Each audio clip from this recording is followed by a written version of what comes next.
If you want to become a Buddhist, you must perform the ritual of taking refuge in the three jewels.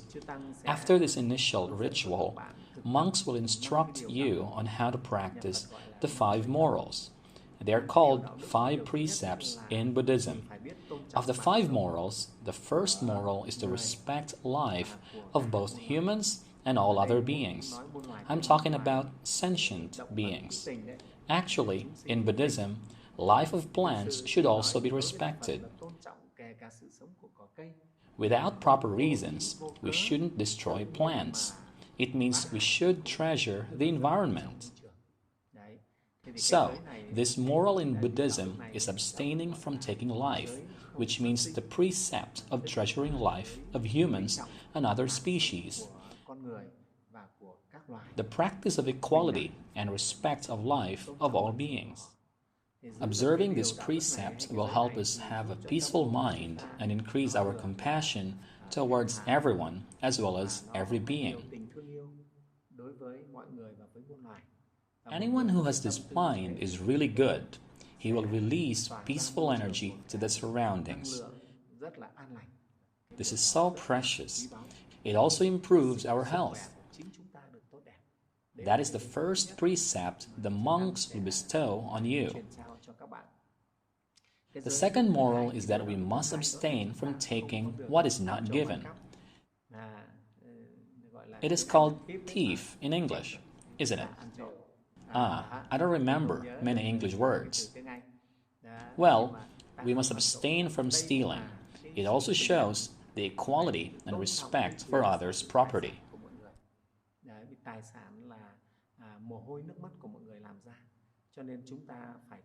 Property is gained by one's blood, sweat, and tears, so we must have respect and responsibility for helping them protect their property. Therefore, one who has taken refuge in the Buddha, in the three jewels, must not steal, as stealing takes one's morality away. When we steal, we also violate the worldly law. Maybe we will be punished by the law. Likewise, in Buddhism, a Buddhist must not have any acts of stealing. If he does, he must eliminate it. The third moral that a Buddhist must practice is abstaining from sexual misconduct, which means you must be faithful.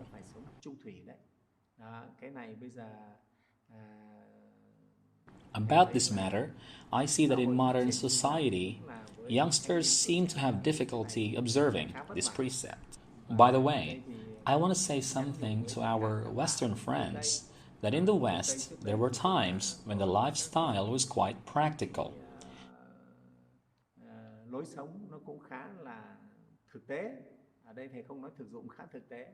Therefore, you might be very open about this matter, especially in the sexual revolution. You seem to be quite open.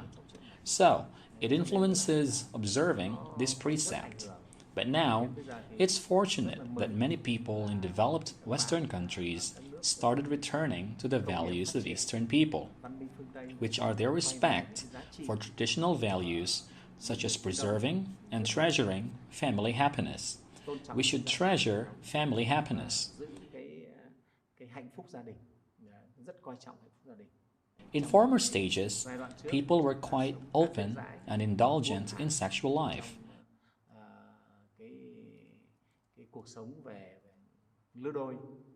But now, more people have realized the traditional value, so I'm glad about this. This concept is really suitable to Buddhism, because Buddhism highly appreciates family happiness. We should protect. Only happy families with happy children can make society better. Therefore, in Buddhism, we especially emphasize this moral, this precept that strictly forbids married lay Buddhists from committing adultery. It is a basic precept of a Buddhist, so we must observe this. Well, that is the third moral. The fourth moral that a Buddhist has to observe is to abstain from wrong speech. The more society develops, the more complicated the relationship among people becomes. and losing faith in each other has become more commonplace. So, Buddhism especially emphasizes this point, that we have to live honestly. We should not cheat, tell lies, or deceive others. Live honestly and truthfully to each other. A society where people live truthfully and sincerely together is a good society. Regarding this, I have many lay disciples who are living in developed and Western countries.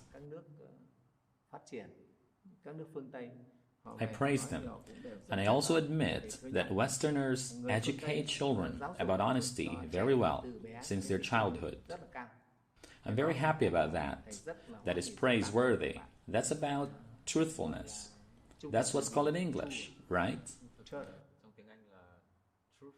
Truthfulness. This is very precious. We have to practice it more. In Buddhism, our surroundings are the reflection of our mind. Do you understand?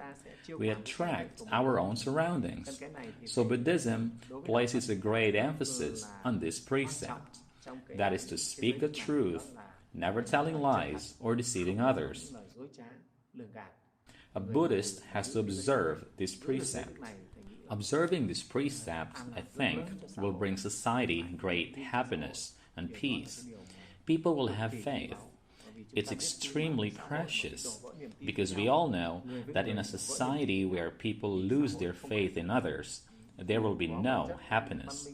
No matter how developed and civilized a society is, if there is no faith, there will be no happiness. It will be the misery of society and humankind. So, being a Buddhist, we need to respect and observe this precept. That is to speak the truth, never tell lies or deceive anyone. Another precept that constitutes the morality of a Buddhist is to abstain from intoxicating drinks and drugs. The intoxicants here are wine, drugs, heroin, and alike. Those are addictive substances. Today there are so many intoxicants. I don't know all of them. But if anything affects physical health, personality, and wisdom, Buddhists are not allowed to use them. They will badly affect and deprive one of his personality. They will impair one's wisdom and health. So Buddhists are all prohibited to use them, because Buddhism really appreciates and treasures wisdom. What affects our physical health will also affect our wisdom. So Buddhists are prohibited from being addicted to everything that causes physical diseases and mental problems affecting their wisdom. So that was the fifth precept.